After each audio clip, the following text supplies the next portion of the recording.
The vision for the chapel was to enrich the spiritual life of the university, to represent the Christian faith, which at the time when it was first envisioned back in the 1940s, the context was right for the Christian faith to be somehow become part of the university community. The third vision was around fostering Christian and moral values in the community, and the fourth one being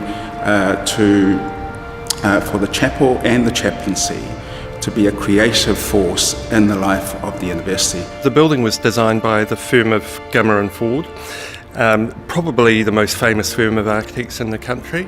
It was first funded in 1947 as a war memorial chapel. Sir William Goodfellow, who was a businessman and benefactor, gave money towards it.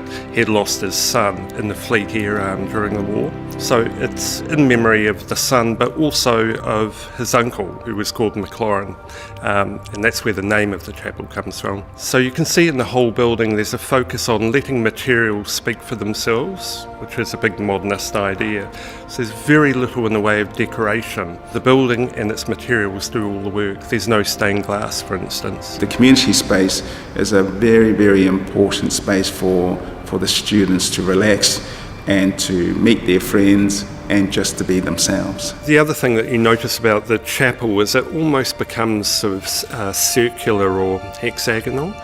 And there was a lot of reform in church design at the time where the focus became more on the congregation rather than just on the minister. So with the lovely folded ceiling in the main chapel, you've got this lovely sense of everyone being together and welcome and part of one congregation. The university today is much, much bigger than what it was when the chapel was built.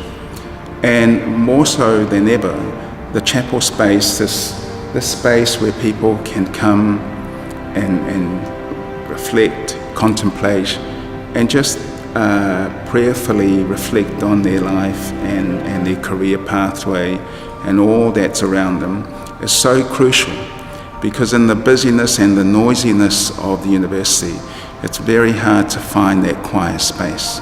And the university chapel, the Maclaurin Chapel, is that unique space in the university, and we treasure that, and it's one space that we believe is so important for our students and our staff to be part of.